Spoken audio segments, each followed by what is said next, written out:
Have you ever seen one of those women that just seems to like float through motherhood? Like you see her and she's just like relaxed and calm and so natural. And you think, what school did you go to do that? Because that is not the version of motherhood that I personally know. Usually, when I see a mom like this, it kind of sends me into this tailspin of comparison and just assumptions about her life and what that I don't have access to, like a housekeeper or a nanny or whatever. And I just assume that she and I are not on the same playing field. But recently, I saw one of these women at the park and I was feeling very frazzled at the time. And it kind of made me do a little bit of a deeper dive on why I feel that way when I see someone like that. So I decided as part of my like wellness motherhood journey to really deep dive on what these effortless looking moms have in common and how I can make that more realistic for my life and my version of motherhood. In this video, I'm going to tell you the 3 key characteristics that I have defined for like that mom. And I'm going to talk through exactly how I plan to adopt those characteristics into my lifestyle in 2025. If you're new here, my name is Bailey. I'm a personal trainer, certified nutritionist, personal specialist, and most importantly, I'm a mom. I make videos about like holistic, realistic wellness in the context of motherhood. So if that's something that you're interested in, I would love for you to subscribe to this channel. If you're not new here, welcome back. Let's talk about the that mom era that we're all about to enter into. Okay, so who is that mom? You know the type. You've seen her. She's put together, she's relaxed, she's unbothered by things. Her kids somehow like behave in public. She's actually wearing an outfit that goes together. She has her nail done, and she just seems like cool, calm, and collected all the time. That's that mom. This is this mom. Those are different things. But instead of just assuming that there's this other group of women that I could never elevate myself to, I've broken this down into 3 things that I think all of those women had in common. Number 1 is confidence. I don't know about you, but I struggled a lot with confidence when I first became a mom. There were obviously physical components to that. Like my body had just changed so much, and it was really difficult for me to figure out how to operate well in that version of my body, especially before I had lost the baby weight. Even after, it's still difficult because things are still different. It's not just about weight gain, but there was a degree of confidence that I definitely lost based on the physical changes that had taken place in becoming a mom. If you're interested in my 45-pound postpartum weight loss journey, I have a whole video about that,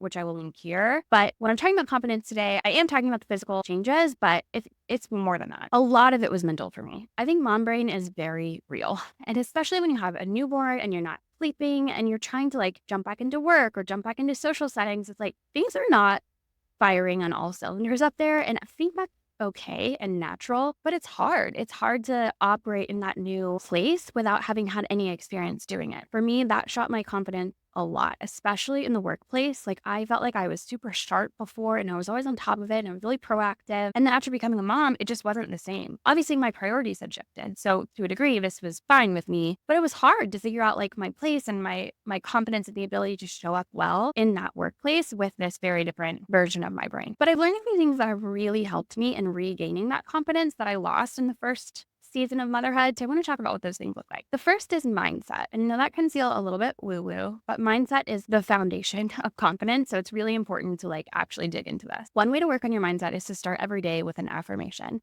I think I talked about affirmations in my last video. And again, I know that can sound kind of woo-woo if that's not something that you're into, but just the small act of saying to yourself, I am enough. I am doing my best. I am strong. I am capable at the start of the day really sets the tone for your entire day and to make a huge difference if you're used to constantly having that negative self-talk that we as women and moms are so often subject to. Another key thing around mindset in motherhood is to stop apologizing for everything. Maybe you don't struggle with this, but I certainly do. I find myself apologizing all the time unnecessarily. And all that does is reduce my confidence in the moment and also puts me in like a weird posture of deference in social settings or relational settings that I don't think is necessary or required. One hack I've learned here that's been super helpful, especially in the workplace, but in life too, is to turn any time you would be tempted to apologize into a moment of gratitude. So an example of this would be instead of saying like, oh, I'm so sorry it took me so long to get back to you when you're texting a friend 3 days after they texted you, you can start your message with like, thank you so much for your patience. Thank you so much for your grace with me. Like you turn it into a moment of gratitude. It's a great way to combat that like need that we have to apologize for everything. And it really helps build your confidence over time because you're not constantly like, oh, I'm sorry about this, sorry about that. But the next area of building confidence is about your wellness. This is the whole reason I started my company and this channel is to talk about wellness in the context of motherhood because I know it's not simple. It's not easy. It's really hard for us to find time for ourselves and the ability to prioritize those things for ourselves. But I'm super passionate about the fact that it is crucial to ensuring that we don't lose sight of who we are and also that we show up as the best best version of ourselves for our family. I say this all the time, but small steps lead to really big changes over time. So when you think about wellness in the context of regaining your confidence, I don't want you to think about like, oh, I have to lose 30 pounds or I have to become a marathoner. No, no, no. Small changes are what we're talking about here. And those little bitty moments of choosing yourself and choosing your well-being throughout the day really build your confidence over time. By committing to small, consistent wins in the areas of like movement, nutrition, hydration, and sleep, that is just you saying to yourself, every single day, like, I'm worthy of this. I am worthy of this. And that makes you feel super confident. If you're looking for ways to stay more consistent in this area, I would love for you to try out my app. It's called WellMamas. You can try your first week free, so 7 days free. You get access to new workouts, meal plans, a library of meditations for moms. So everything in this realm of like holistic wellness for busy moms. All the workouts are 30 minutes or less. You can do them at home, minimal equipment. It's designed for the chaos of motherhood. So I'd love for you to try that out, and it can definitely help you stay consistent in some of these areas. But the main thing is I just want you to show up for yourself. Every single day in little bitty small ways, show up for yourself, and that will really impact your confidence. Okay, the last way to feel more confident in your day-to-day is all about your body language. This, again, is something that I've learned in years and years of like management training and leadership training, whatever at work, but it definitely applies to motherhood and just everyday life as well. This is embarrassing to admit, but anytime I have like a really important meeting or presentation at work, I do something that I learned from a business coach a while back called power posing. You may have heard of this. It's the idea of doing a specific stance with your body leading up to a moment like this to increase your confidence immediately. So my power pose is, I think it's called like the Superwoman or the Superman. You basically just stand up and put your hands on your hips. Shoulders are back, chin is tall, like this is how you stand. And it seems so stupid, and honestly, I do feel dumb when I'm doing it, but it really does change the way that I then show up for that meeting or that presentation. And just this to show that body language has a huge impact on how you show up and on how you feel about yourself. So even if you're not going into some big meeting, if it's just like your day-to-day life, like standing tall, using good posture, maintaining good eye contact when you're talking to someone, keeping your shoulders back. Like these things may seem small and silly in isolation, but it builds your confidence over time. And our ability to become like that mom definitely hinges on our ability to feel confident in the world, in our own skin, in who we are, in our families. Like that confidence is key. So even if it feels stupid, it's definitely worth it. Confidence is not about how you look. It's about how you feel about yourself. And so all of these tips I provided are me wanting to help you feel better about yourself and show up to the world as someone who feels good about themselves. Like everybody can that, right? That's contagious. Like that's the kind of energy we want to be spreading to the world and to our kids as moms. Like I want my daughter to see me as a confident woman in the world. I want her to grow up that way. So in our era of becoming that mom, that's what we're doing. We're becoming more confident. Okay, trait number 2 that all that moms have is intentionality, meaning everything they do is done with intention. Now, that might be like a broad sweeping statement. Maybe it's not every little thing they do, but like you get the concept. The idea is that we act with intention throughout our. What I love about this is that in motherhood, we're so often compelled to do more. We feel like we're not doing enough. But the idea of acting with intention in everything you do generally results in you actually doing less. Because as soon as you start thinking about like, what is my intention behind doing this? What is my purpose in doing this thing? It makes you realize how many things you're doing for no reason, or things that you're doing for reasons that don't matter, like what someone else thinks or what our mother-in-law said or things like that. So how do we do that? First, we manage our time well. You have to manage your time well in order to act with intention and to make sure that you're able to get everything done that you want to get done. So something I talk about in my 12-week one-on-one intensive wellness program that I do with women is called the Daily Big Three. And I freaking love this. I do it in my own life. I coach all of my mamas to do this too.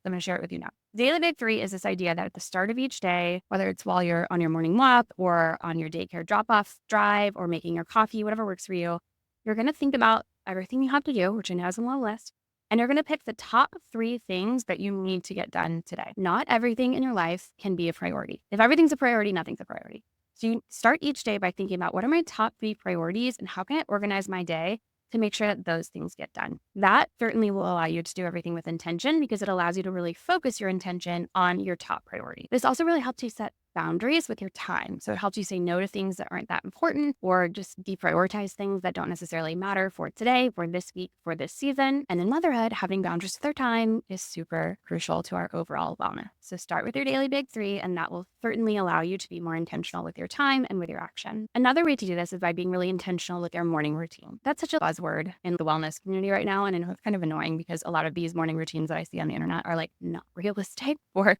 my lifestyle, but whatever your routine is, even if it's as simple as like brushing your teeth, washing your face, making a cup of coffee, getting the children ready, like If that's your morning routine, you can still be intentional with it to make sure you're setting a really strong tone for the remainder of your day. If you're able to, I would highly recommend starting your day with 15, 20, 30 minutes even of you time. So whether that's working out or journaling or prayer or meditation, whatever makes sense for you and your lifestyle. If you can find that time at the beginning of the day, even if it means waking up a little bit earlier, I would highly recommend that because that will certainly allow you to be more intentional throughout the rest of your day. If that is not realistic for you, and in this season of life, it is not realistic for me because my daughter is waking up between like 5 and 5:30 every day, and I'm not waking up at 4:30. Having access to good sleep is more important to my wellness than like having 15 minutes to start my day by myself. So instead, what I'm doing is picking one grounding habit that I can do in the morning, even if it's with my toddler in tow, to allow me to, again, start that day with intentionality. Maybe for you, this is making your bed or eating a healthy breakfast. For me, it's trying to find like really quality time with her where I'm not on my screen, I'm not doing things, I'm not trying to like get her ready. We're just hanging out, we're singing songs, we're reading a book, we're playing. Like that gives me a mindset of intentionality because it reminds me of my purpose in this world, which is being her mom and being the best version of her mom that I can be. Another area of intentionality is with your environment. So I know as moms, we often think that we're kind of just beholden to the chaos of our homes. And I definitely feel that way a lot of the time. But I do think there's ways that we can combat that and just be a little bit more intentional with our space because we know that our space impacts our mindset. Like we know that to be true. Being intentional to declutter spaces that you're in most often or that cause the most stress. So for me, it's my kitchen. Don't look behind me. It is chaotic, but anytime I spend decluttering or reorganizing that space pays me back in dividends because I spend so much time in our kitchen. Maybe it's your playroom, maybe it's your car or your office, whatever it is for you. The space that causes you most stress is the place I would focus on first to just like reorganize that and make it feel a little bit more peaceful. That can also look like adding things in. So maybe you want to hang up a vision board or like an inspirational quote or a Bible verse or pictures of your family. Even if it's something small, like I don't know if you can see it in the background, but I have a diffuser. I diffuse essential oils both at my desk and in my kitchen every day. Just that little moment of like, getting a whiff of lavender or eucalyptus or whatever I'm diffusing that day is just like a little bump of joy that helps me just feel better about my day. And those little tiny bumps of joy add up over time.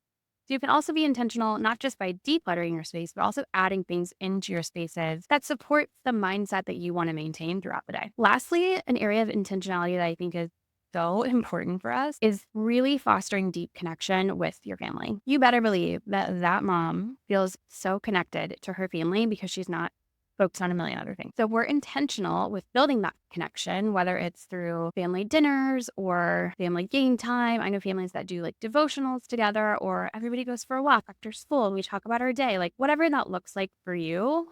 Be really intentional about connecting with your family on a regular basis. And that will help you just remember, again, your purpose, your role, what's important. It's the idea of keeping the main things the main things. And the main thing is loving your family and being loved by them and living this life, this crazy life together. If you remember anything about being intentional, it's that it doesn't mean doing more. It means choosing the things that matter most and doing them with purpose. Okay, our last that mom trait is groundedness, the sense of being grounded. Grounded moms are just steady. They're just not ruffled by the chaos and unexpected moments of life and motherhood. Their roots are deep. So how do we do this? How do we build those deep roots? For starters, we want to build a mindfulness practice. Now, stick with me.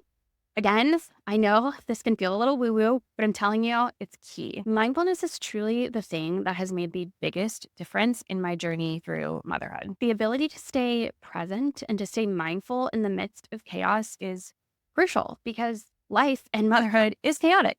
And if you are thrown every time that happens, you're not able to stay present and to stay mindful, then of course you're going to be operating under a place of stress. And of course you're going to be operating as like this like frazzled version of yourself that I know don't want to be. So even really small, simple mindfulness practices can make a huge difference in your ability to like weather these daily little storms. A great place to start is just taking 1 to 2 minutes a day and to do some mindful breathing.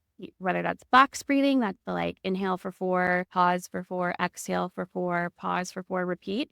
Box breathing is a great one. I love that. Sometimes my therapist will just have me like do one of these while breathing deeply. That actually centers me in a really meaningful way. It doesn't have to be some big, huge thing. Just 1 to 2 minutes a day, getting used to your breath, getting used to like focusing and recentering can really pay off in the long run. Another way to do this is scheduling little pockets of time, 5 to 10 minutes to journal or read a book or pray or just have a cup of tea or a cup of coffee and like enjoy it and savor it quietly. Like that is a mindfulness practice. It feels small. It feels not that groundbreaking, but it's a mindfulness practice. And again, the idea is like in aggregate, these little moments are making huge changes in your life. On my WellMamas app, I have an entire library of 5-minute mom focused meditations for like different times of the day. So, like after bedtime, if bedtime is really hard, or like when family's coming to town, or when you're just feeling scared about the state of the world, like 5-minute meditations, I really believe are plenty for us busy moms to recenter, refocus, and just feel more grounded. Another way to be more grounded is to create rituals for calm in your day. So we talked a little bit about the morning routine. I think this goes hand in hand. Your morning routine can, again, set the tone for your day, and having that intentionality and that purpose and that steadiness to start the day can really help you stay grounded no matter what comes after it. But the same is true for your evening routine. So being able to sort of bookend the day with another rhythm of mindfulness and steadiness can equally contribute to your overall sense of groundedness. So I love, after my daughter goes down for the night, I love like sitting in my bed. I make hot water with lemon. I read my book. I don't do my screen time. Like that for me is really centering and really allows me to have a little bit of time for myself, feel a little grounded, do a little reflection of the day. That's a super important way for me to bookend, like I said, my day in this more mindful space. So highly recommend doing that if that's not something that's part of your practice already. It can be small, it can be short, it can just be your skincare routine, whatever, but it still builds that overall sense of groundedness that we're looking for. The last point in staying grounded is to find ways to reframe the overwhelm that we all feel as moms. Using little affirmations again, like I am calm, I am in control, I am doing my best with what I have, can really help you break up a moment of overwhelm and recenter yourself to attack whatever it is that's come up. Stress and overwhelm is a very common part of motherhood. And while we can't necessarily avoid the stressful things that happen, we can control our reactions to it. Things like little affirmations, your wellness habits, all the things we've talked about in this video can help you combat that stress. Another key way to reframe overwhelm is to break big tasks into small little chunks. I don't know about you, but this time of year, holiday season, I'm hosting Christmas this year, which is exciting, but also terrifying. And I have a million things to do. And so my very type A brain has made little lists for every section of life, like whether it's gifts or meal planning or whatever.